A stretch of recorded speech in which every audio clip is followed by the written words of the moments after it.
आज का वीडियो थोड़ा सा अलग और इंटरेस्टिंग होने वाला है, लेकिन वीडियो शुरू करने से पहले मैं आपको एक छोटा सा क्लिप दिखाना चाहता हूं राहुल गांधी जी का। No amount of exercise makes you lose weight. It's like a completely a myth. I mean, at the end of this thing, 4,000 kilometers, I go on the scale and I put on a kilo. I mean, so I'm like, okay, so it's totally diet. It's nothing to do with exercise. That's the other thing I learned. तो आप जैसे जानते ही होंगे कि recently Rahul Gandhi ji ने एक यात्रा की थी जिसे भारत जोड़ो यात्रा कहा जाता है, जिसमें कन्याकुमारी से लेकर कश्मीर तक उन्होंने 4000 किलोमीटर चल के तय किया था। और इस वीडियो में जर्नलिस्ट ने उनसे ये पूछा था कि इस पूरे यात्रा में उनको क्या ऐसी अनोखी चीज मालूम पड़ी। तो राहुल जी ने यही कहा कि कितना भी एक्सरसाइज कर लो लेकिन वजन कम नहीं होता, उल्टा मेरा तो 1 किलो बढ़ गया। वही मैं आपको याद दिलाना चाहता हूं इंडिया अगेंस्ट करप्शन मूवमेंट, जहां पर अन्ना हजारे जी ने 2011 में अनशन पर बैठे थे जंतर मंतर पर, और उनने सिर्फ 6 दिन में 4 किलो वजन कम कर दिया। तो आज का वेट लॉस लेसन इसी टॉपिक पर है कि डाइट और एक्सरसाइज का कितना महत्व है वेट लॉस को लेकर। नमस्कार, मैं हूं विशाल अग्रवाल। हर संडे हम weight loss related videos upload करते हैं long live lives Hindi channel में, इसीलिए हमारे चैनल को जरूर सब्सक्राइब कीजिए ताकि आपके वेट लॉस जर्नी और इजी हो पाए और आप अपने ड्रीम लुक को अचीव कर पाए। तो इससे पहले हम वेट लॉस के कंसेप्ट को समझे, हमको ये समझना होगा कि वेट लॉस बेसिकली किस चीज से नहीं होता है। आपने अक्सर सुना होगा कि कैलोरी इन वर्सेस कैलोरीज आउट, मतलब आप पूरे दिन भर में रिक्वायर्ड कैलोरीज से कम कैलोरीज लीजिए तो आपका वेट लॉस जरूर होगा, पर ये आधा सच है। देखिए, calories in versus calories out का जो कंसेप्ट है हमने पहले भी हमारे एक वीडियो में डिस्कस किया है, जिसका लिंक मैं आपको डिस्क्रिप्शन में डाल दूंगा।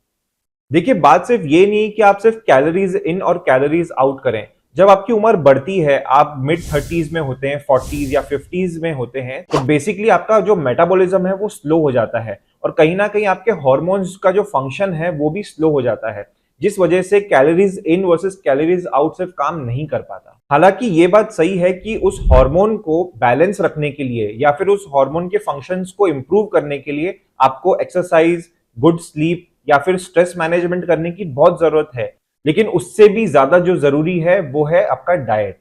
देखिए, अगर आप डाइट पर गौर करें तो जो हमारा इंडियन डाइट है इसमें बेसिकली कार्बोहाइड्रेट की मात्रा बहुत ज्यादा है।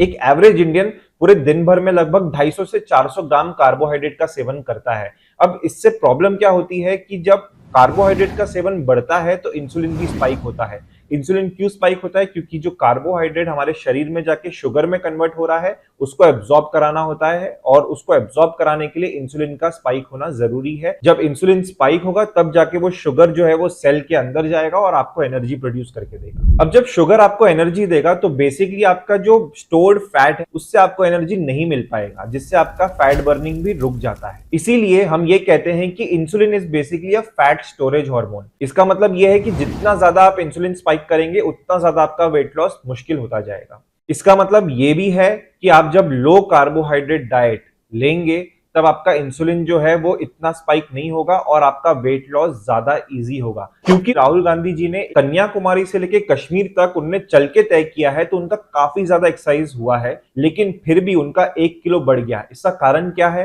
इसका कारण सिंपल है कि उनके कार्यकर्ताओं ने उनकी काफी सेवा की होगी। उनका जो खाना रहा होगा वो रिच इन कार्बोहाइड्रेट होगा, इसीलिए जो उनका एनर्जी है वो बेसिकली कार्बोहाइड्रेट से आया होगा, ना कि उनके स्टोर्ड बॉडी फैट से। और वहीं दूसरी तरफ अन्ना हजारे जी जब वो अनशन पर बैठे थे तो वो लगभग 75 साल के थे, और उसके बाद भी उन्होंने सिर्फ 6 दिन में 4 किलो वजन लूज किया, वो भी सिर्फ बैठे बैठे। तो इसके पीछे का साइंस क्या है और इससे हम क्या सीख सकते हैं, चलिए अब जानते हैं।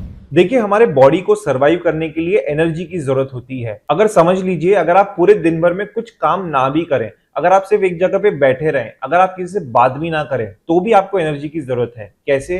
क्योंकि आपका हार्ट भी तो पंप हो रहा है, आपका दिमाग भी तो चल रहा है, आपके जो बॉडी का मेटाबॉलिज्म है वो भी तो चल रहा है। तो इस बॉडी के मेटाबॉलिज्म को चलने के लिए और बॉडी के फंक्शंस को चलने के लिए भी एनर्जी की जरूरत है। तो जब अन्ना हजारे जी अनशन पर बैठे थे तो भले ही उन्होंने बाहर से कुछ नहीं लिया, लेकिन बॉडी को तो एनर्जी की जरूरत थी, तो बॉडी ने बेसिकली स्टोर्ड फैट का इस्तेमाल किया और इसीलिए उनका वजन जल्दी से जल्दी कम हुआ।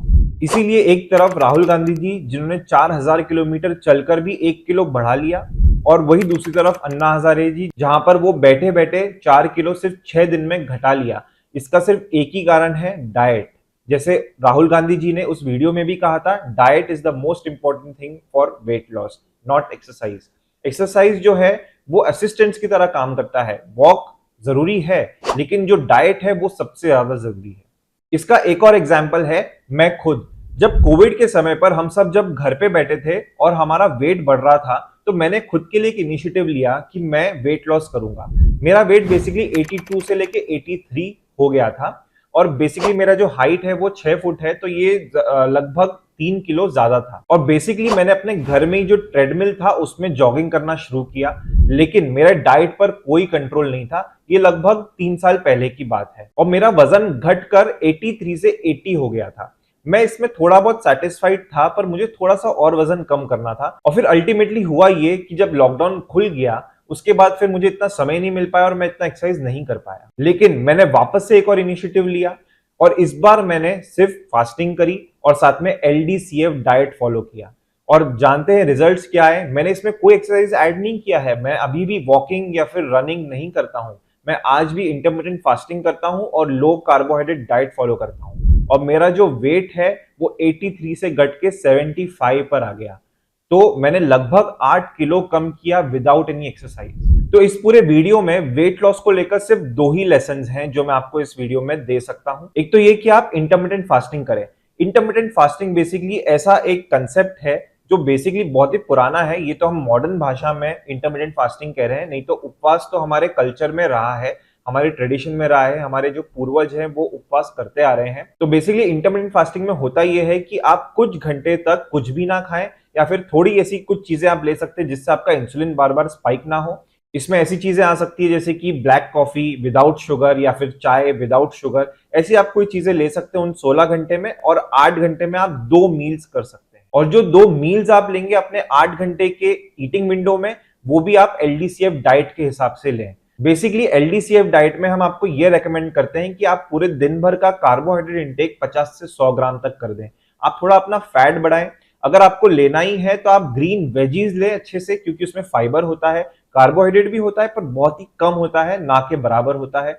और आप प्रोटीन की मात्रा ज्यादा अच्छे से लें। अब अगर आप 16 घंटे के फास्टिंग में एक बार कंफर्टेबल हो जाएं तो आप इससे लगभग 18 घंटे तक भी स्ट्रेच कर सकते हैं अगर आपको जरूरत हो तो। अगर आपने अपने वेट लॉस गोल तक अचीव नहीं कर पाए हैं तो अगर आप इसे स्ट्रेच करना चाहें तो कर सकते हैं। तो 18 घंटे और 6 घंटा जो ईटिंग विंडो है आप वो भी कर सकते हैं। उसके बाद आप 20 घंटे भी कर सकते हैं और 4 घंटे का ईटिंग विंडो होता है। और 23 आवर्स का फास्टिंग और 1 घंटे का ईटिंग विंडो ये भी होता है। जी हाँ, डॉक्टर संजीव अग्रवाल जिनका आप वीडियोस अक्सर देखते होंगे, तो doctor Agarwal basically 1 meal a day पर रहते हैं।